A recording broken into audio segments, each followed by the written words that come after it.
오늘 우리에게 주시는 말씀은 주님의 평강이 마음을 주장하게 하라입니다. 오늘 말씀을 통해서 평강이 무엇인지, 그리고 왜 우리가 평강을 잃어버리는지, 그리고 잃어버린 평강을 어떻게 해야 회복하고 또 그 평강이 우리 마음을 주장하게 할 수 있는지에 대해서 말씀을 전할 텐데, 주시는 말씀을 깨달으시고 마음 깊숙이 새겨놓으시는 여러분들 되시기를 간절히 소망합니다. 먼저 평강이 무엇일까요? 평강은 주님께서 주시는 평안을 의미하는데요. 사실 평안도 주님께서 주시는 것이기에 두 단어, 평강과 평안이 다른 단어 같지만 사실 똑같은 단어입니다. 우리 신앙인에게만큼은 똑같은 단어입니다. 우리가 보통 평안을 이 땅에서 맛보는 천국의 느낌으로 알고 있는데요. 그게 구체적으로 어떤 느낌일까요? 여러분들이 생각하시고 느끼시는 평안은 구체적으로 어떤 느낌이십니까? 혹시 잔잔한 호수에서 낚시를 하며 푸른 풀밭에서 좋은 사람들과 나들이를 하고 맛있는 식사를 즐기며 적당히 따뜻한 햇빛과 적당히 선선한 바람을 느끼며 삶의 여유를 느끼며 아무 어려움 없이 탈도 없이 그렇게 느리게 가는 시간을 즐기며 돈 걱정 없이 먹고 사는 것 걱정 없이 아무 문제 없이 주변에 좋은 사람들과 함께 아무런 갈등 없이 사는 것을 평안이라고 생각하시지는 않습니까? 만약 이것이 여러분이 생각하시고 느끼시는 평안이라면 뭔가 잘못되었습니다. 왜냐하면 그 안에 오류가 숨어 있기 때문이고요. 무엇보다 주님께서 말씀하시고 주기를 원하시는 평안이 아니기 때문입니다. 주님은 요한복음 14장 27절에서 평안을 너희에게 끼치노니 곧 나의 평안을 너희에게 주노라. 내가 너희에게 주는 것은 세상이 주는 것과 같이 아니하니라. 너희는 마음에 근심하지도 말고 두려워하지도 말라라고 말씀하셨습니다. 이 말씀에 의하면 평안이 주님께서 주시는 평안과 세상이 주는 평안으로 나뉘어진다는 것을 알 수 있는데요. 세상이 주는 평안은 주로 환경적인 안락하고 안정됨을 의미합니다. 여기에는 오류가 있어요. 왜냐하면 환경적인 요소에 문제가 생기면 이 평안은 어떻게 될까요? 사라져버리기 때문입니다. 걱정할 거리가 생기고 두려워할 거리가 생기면 없어지는 평안이 바로 이 세상 평안입니다. 삶 가운데 문제가 발생하고 어려움이 생기면 저절로 없어지는 평안, 바람이 심하게 불고 파도가 높이 일어나고 풍랑이 일어나면 없어지는 평안이 바로 이 평안인 것입니다. 주변 사람들과의 관계에 문제가 생기고 갈등이 생기면 없어져 버리는 평안, 돈 문제가 발생하고 먹고 사는 것에 문제가 생기면 없어지는 평안인 것입니다. 이것이 세상이 주는 평안인데요. 과연 이 오류가 있는 평안을 진짜 평안이라고 얘기할 수 있겠습니까? 환경적인 안락함과 안정됨을 평안이라고 얘기할 수 있겠습니까? 없지 않겠습니까? 주님께서 주시는 평안은 이러한 평안이 아닙니다. 환경에 영향을 받지 않는 평안입니다. 실제로 주님께서 평안을 너희에게 주노라 라고 참 여러 번 말씀하셨거든요. 근데 그때 말씀하실 때의 환경이 어떤 줄 아십니까? 환경적인 안락함과 안정됨이 있는 시기였을까요? 아닙니다. 모든 목숨의 위협을 받으며 목숨을 걸고 신앙을 지켜야 했던 시기, 환경적인 안락함과 안정됨과는 정말로 거리가 멀었던 시기 아니었습니까? 마음에 근심하고 두려워할 거리들이 넘쳐났던 시기들 아니었습니까? 근데 주님은 그러한 사람들에게 평안을 너희에게 끼치노니 곧 나의 평안을 너희에게 주노라. 내가 너희에게 주는 것은 세상이 주는 것과 같이 아니하니라. 너희는 마음에 근심하지도 말고 두려워하지도 말라 라고 말씀하시니 정말로 세상적인 평안의 개념으로는 이해하지 못할 말씀인 것입니다.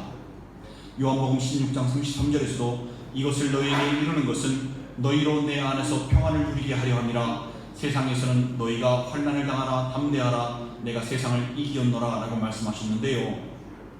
무슨 말씀을 하시고 나서 이 평안을 말씀하신 줄 아십니까? 주님께서 곧 잡혀가실 것이고 십자가에 못 박혀 돌아가실 것이라고 말씀하셨습니다. 물론 다시 살아나시고 오실 거라는 말씀도 하셨는데, 안 그래도 불안한 제자들은 이 말을 듣고 어떻게 생각했을까요? 주님이 잡혀가시고 십자가에 못 박히신다는 말만 들리지 않았겠습니까? 거기다가 너희가 환난을 당하나 담대하라고 말씀하지 않으십니까? 참, 그리고 너희가 내 안에서 평안을 누리게 하려 합니다. 그 목적이 평안을 누리게 하려는 겁니다. 여러분, 정말로 세상적인 평안의 개념으로는 이해할 수 없는 주님의 평안 아닙니까? 여러분도 그렇게 주님의 평안이 이해가 안 가십니까? 그렇다면 여러분들 가치관 속에, 개념 속에 세상적인 평안이 자리 잡고 있음을 여러분 깨달으셔야 합니다. 주님께서 주시는 진정한 의미의 평안이 무엇일까요? 평강, 평안, 이 두 단어를 나타내는 헬라어는 단 하나입니다. 에이레네입니다. 이 에이레네라는 것은 모든 필요한 부분들이 묶여지고 합쳐져서 완성되어졌을 때 오는 평화, 이게 바로 에이레네이고요. 평안, 평강의 속뜻입니다. 이 의미를 바탕으로 오늘 말씀 15절을 보면요, 그리스도의 평강이 너희 마음을 주장하게 하라. 너희는 평강을 위하여 한 몸으로 부르심을 받았나니 라고 말씀하지요. 바로 이 안에 진정한 평강의 의미가 들어 있습니다. 평강이 주님과의 연합을 통해서 주님과 묶여지고 합쳐져서 그것으로부터 오는 평안임을 말씀하고 있는 것입니다. 따라서 우리가 어떠한 환경이 있다 할지라도, 어떠한 어려움을 만나고 어떠한 위험에 노출되어 있다고 할지라도요, 주님과 연합하여 있다면 평안을 누릴 수 있게 되는 것입니다. 바람이 불던 불지 않던, 풍랑이 일던 일지 않던, 전염병이 일어나든 일어나지 않던, 전쟁이 일어나든 일어나지 않던, 우리는 그 환경에 영향을 받지 않고 평안을 누릴 수 있는 존재인 것입니다. 이것이 진정한 의미의 평안인 것입니다.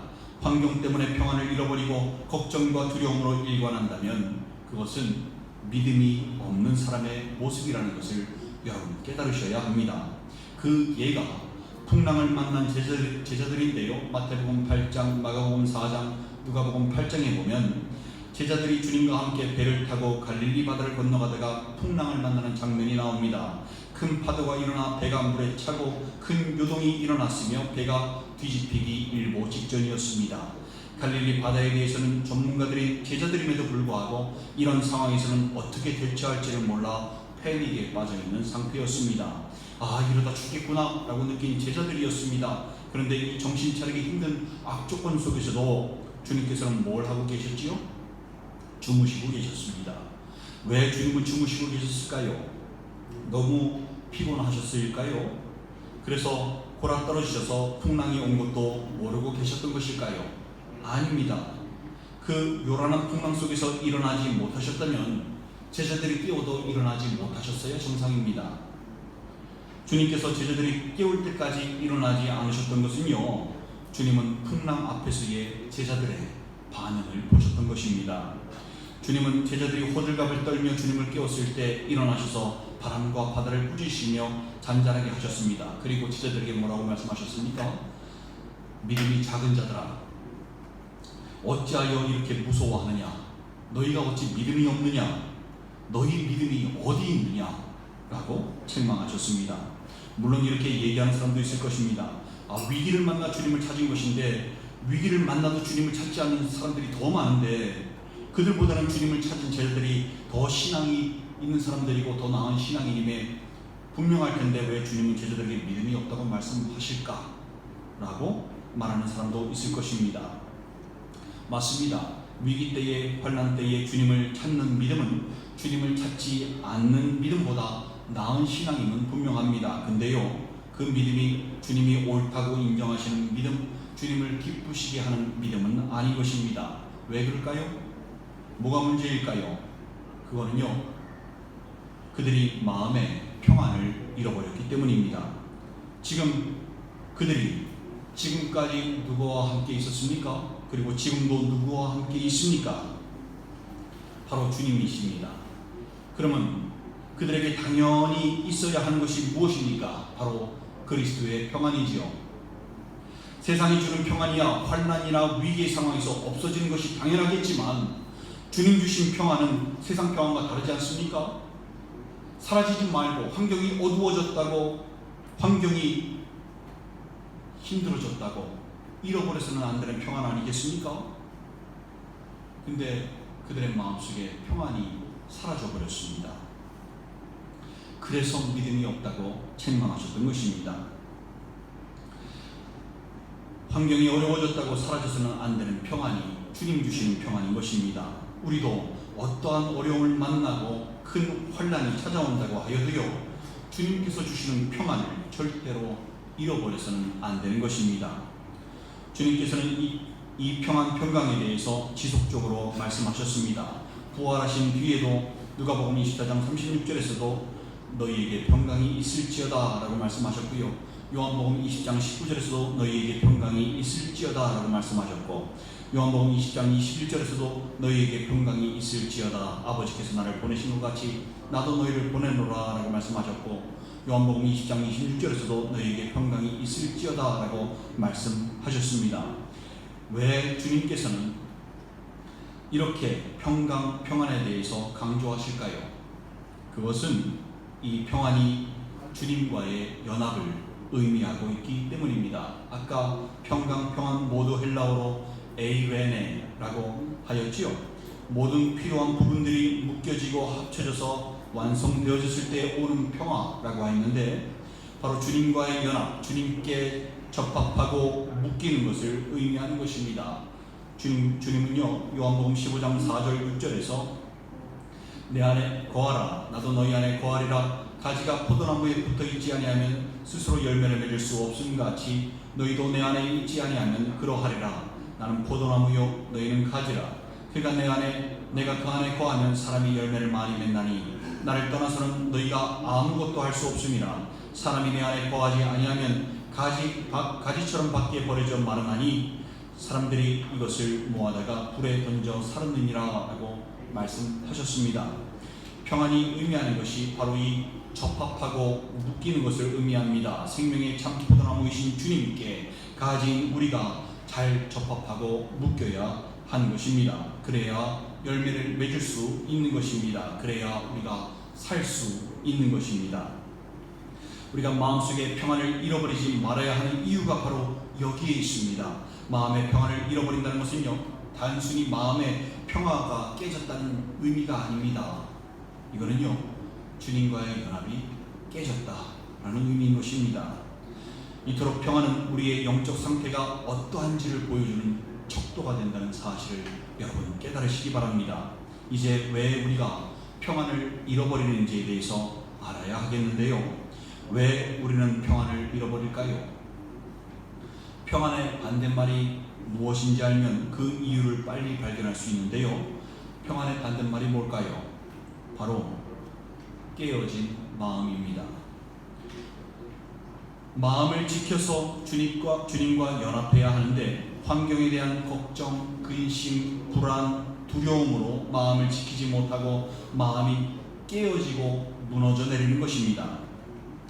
그러니 주님과 연합하지 못하기 때문에 평안을 잃어버리는 것이고, 그 결과로 때로는 불평불만으로, 때로는 우울함으로, 때로는 분노함으로, 때로는 불안정함으로 극과 극을 왔다 갔다 하며 영적으로 방황하게 되는 것입니다.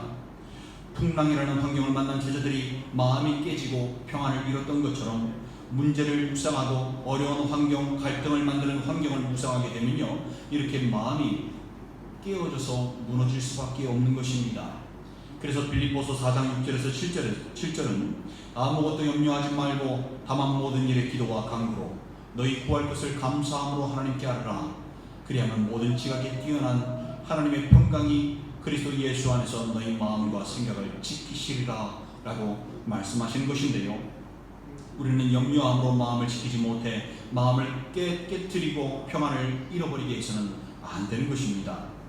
무엇보다 감사를 잃어버리면 안 되겠습니다. 마음을 지키지 못해서 깨지게 만드는 근본적인 원인이 있는데요, 그게 바로 감사를 잃어버렸기 때문입니다. 사람은 호의가 계속되면 그게 권리인 줄 알아요.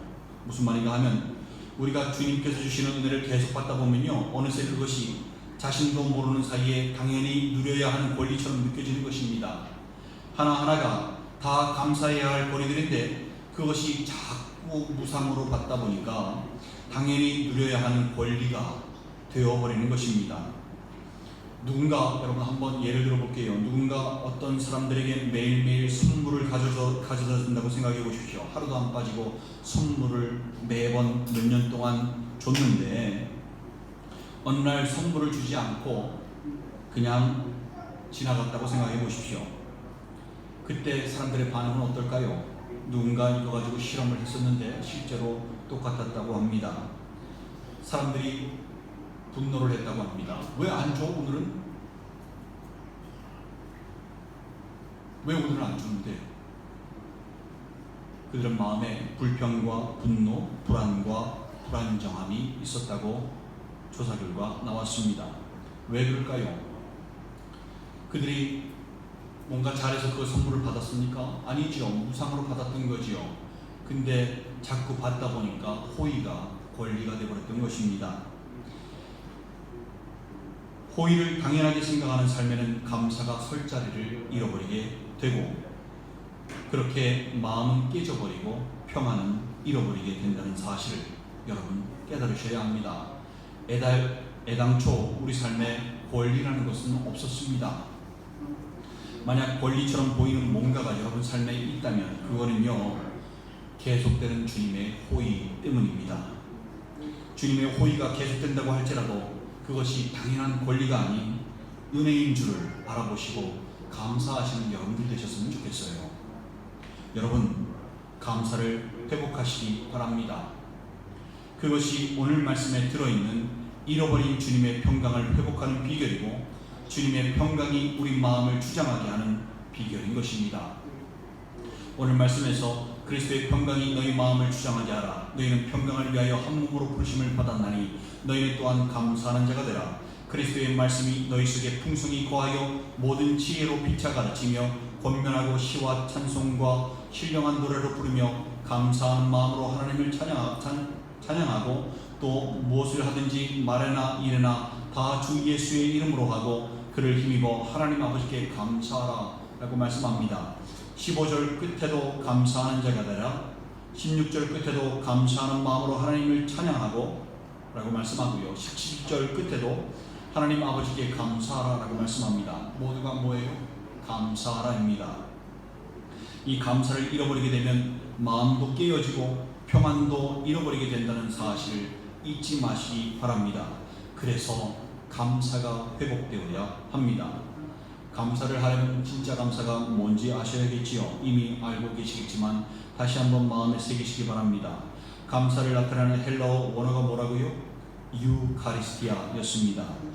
선함을 나타내는 유와 은혜를 나타내는 카리스가 합쳐져서 만들어진 합성어입니다. 따라서 감사의 속뜻이 뭐냐면 선하신 은혜를 기억하는 것, 이게 감사의 속뜻입니다.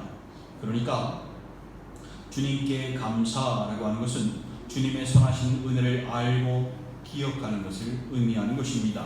주님의 선하신 은혜, 즉 나를 구원하신 주님의 은혜, 나에게 베풀어 주신 주님의 은혜, 내 삶 가운데 역사하여 주신 주님의 은혜를 알고 기억하는 것이 진정한 의미의 감사인 것입니다. 살아가면서 감사가 사라지게 되면요, 즉 하나님의 은혜를 잊어버리고 기억하지 못하게 되면요, 그때부터 문제가 발생하게 됩니다. 여러분 아시죠? 광야 땅에 이스라엘 백성 1세대들을 생각해 보시기 바랍니다. 그들에게 있었던 문제들을 생각해 보시기 바랍니다. 그들의 문제가 뭐였습니까? 그들이 왜 불평불만하며 원망하며 문제 앞에서 주저앉고 평안을 잃어버렸습니까? 그들에게 감사가 없었기 때문입니다. 하나님의 선하신 은혜를 잊어버렸기 때문입니다. 어떻게 구원하셨는지, 어떻게 홍해 바다를 가르시고 건너게 하셨는지, 지금도 매일매일 어떻게 만나를 내리시는지, 구름기둥 불기둥으로 어떻게 인도하시는지, 어떻게 신발이 닳지 않고 의복이 닳지 않게 하시는지, 그들이 그 선하신 은혜를 기억하지 못하였기 때문에 마음이 깨어지고 무너져 내렸던 것입니다. 가나안 땅에 들어가서도 마찬가지입니다. 신명기서를 통해서 그렇게 너희 하나님 그 은혜를 기억하라라고 말씀하였는데, 신명기 전체를 통해서 말씀하였는데, 그들이 또 하나님의 선하신 은혜를 잊어버리고요, 입으로는 하나님께 감사한다고 얘기했을지는 모르겠어요. 근데 정작 그들은요, 하나님의 선하신 은혜를 기억하지 못하고 우상 숭배에 빠지지 않았습니까? 감사하지 않는 삶에 대해서 로마서 1장 21절이 잘 말씀하고 있는데요, 하나님을 알되 하나님을 영화롭게도 아니하고 감사하지도 아니하고 오히려 그 생각이 허망하여지며 미련한 마음이 어두워졌나니 라고 말씀합니다. 감사하지 않는 삶은요, 하나님께 영광을 돌리고자 하는 마음도 없고 허망한 마음으로 그 빈 공간을 채우려고, 자신의 이 허한 것을 채우려고요, 세상의 즐거움을 찾아 누리고 살려고 하염없이 방황하게 되어 있는 것입니다. 이들은요, 모으고 또 모아도 또 모아도요, 만족함이 없습니다. 항상 모자릅니다. 항상 허합니다. 땅의 것을 찾고 추구하다 보니 마음에는 평안이 없고 마음이 어두워져서 결국에는 주님과 연합하지 못하고 주님을 떠나 살게 되어 있는 것입니다.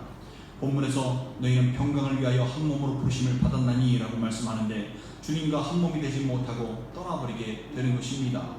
여러분, 우리도 마찬가지인데요, 주님을 알면서도 그 선하신 은혜를 기억하지 못하는 사람은요, 마음이 미련해지고 어두워지고 깨지고 무너지게 되어 있어서 평안이 존재할 수가 없게 되는 것입니다.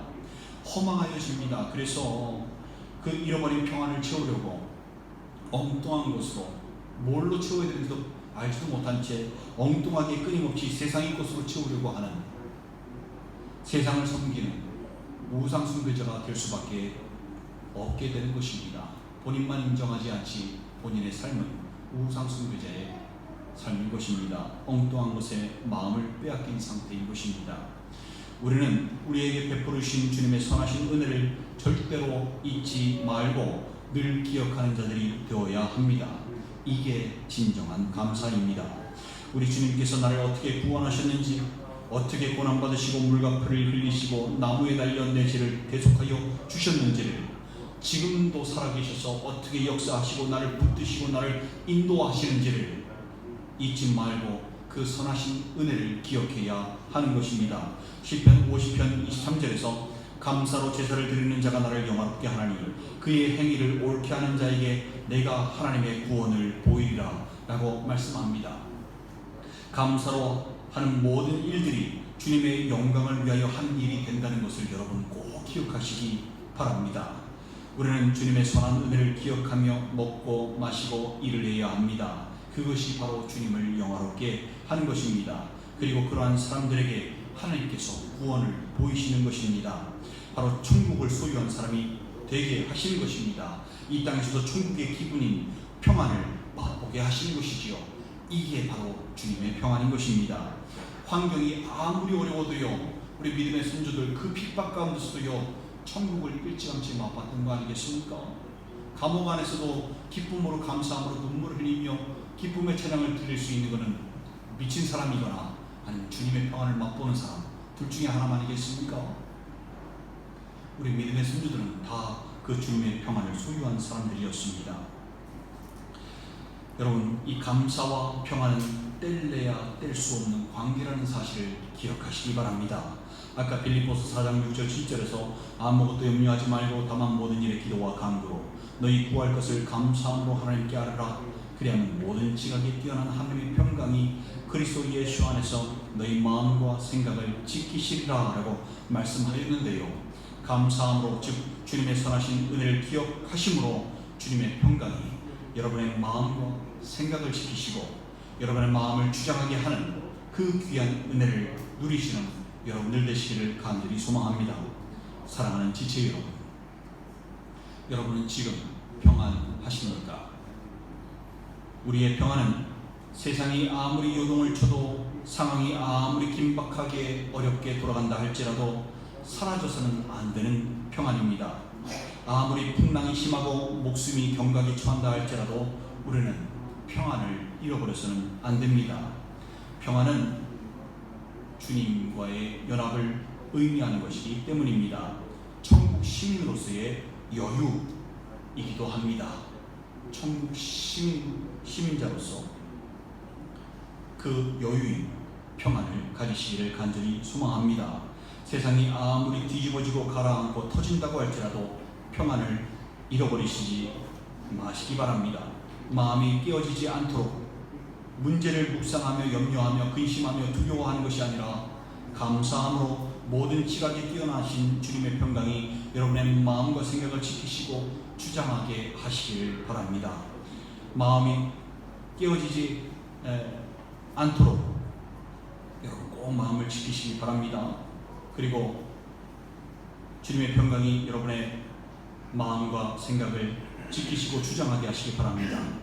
풍랑 가운데 주님이 함께 있음에도 평안을 잃어버렸던 제자들의 모습이 아니라 어떠한 상황에서도 평안을 잃어버리지 않고 다시 오시는 주님을 맞을 준비를 하시는 여러분들 되시기를 간절히 소망합니다.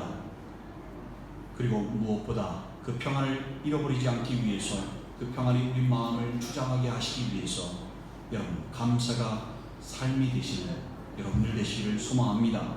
주님의 선하신 은혜를 잊지 마시는 여러분들 되시기를 바랍니다. 호의가 계속된다고 할지라도 그것을 당연히 누려야 하는 권리로 여기지 마시고요. 그 호의 속에 들어있는 주님의 은혜를 발견하시고 기억하시기 바랍니다.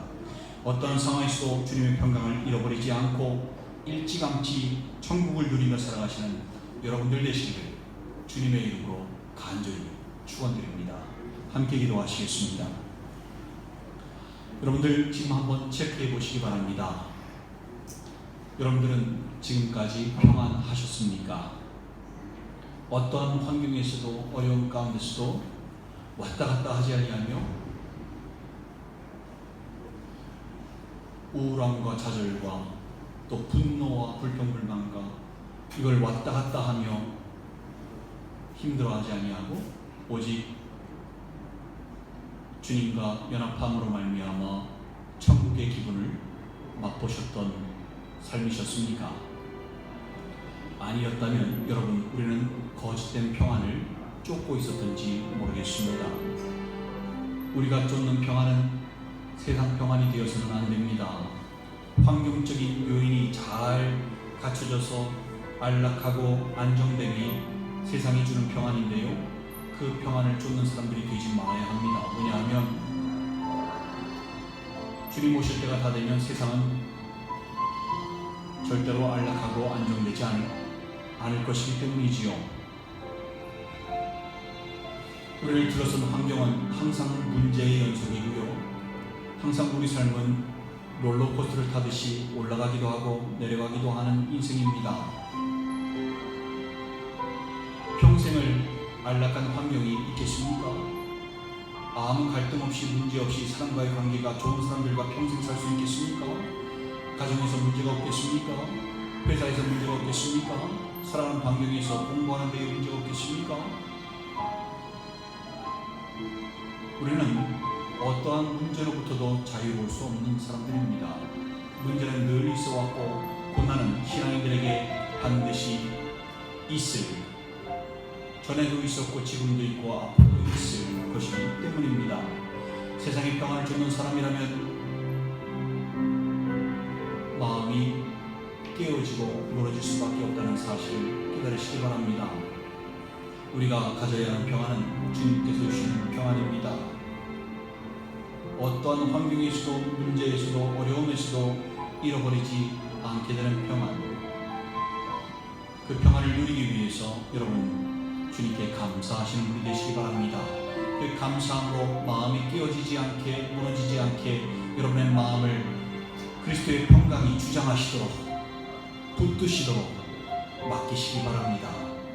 그리고 이 땅을 천국 시민으로서 여유를, 그 기분을 맛보며 살아가시는 여러분 되시길 소망합니다. 그러한 여러분 자신이 되게 해달라고, 여러분들 가정들과 우리 지체들 가정들 되게 해달라고 우리 함께 기도하시고요. 우리 계속해서 우리 기도하시겠습니다. 주님 아버지 감사합니다. 저희 삶 가운데 역사하여 주옵소서.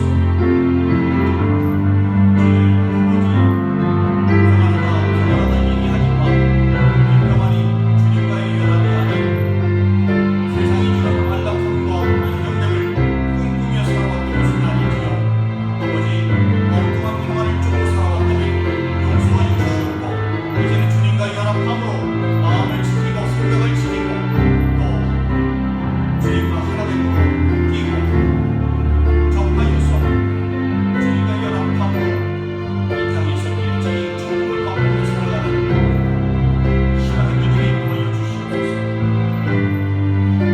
주님께서 그렇게 주시길 원하셨던 그 평강이 저와 지체들에게 함께 있기를 소원하오니 아버지 한 사람 한 사람 붙잡아 주시고 역사하여 주시고 인도하여 주셔서 아버지 삶이 천국이 되게 하여 주시고 가정이 천국이 되며 만나는 모든 사람에게 그 천국의 힘을 끼치며 평안함을 끼치며 사랑의 힘을 끼치며 살아가는 신앙이 될 수 있기를 소원하오니 붙잡아 주시옵고 함께하여 주시옵소서.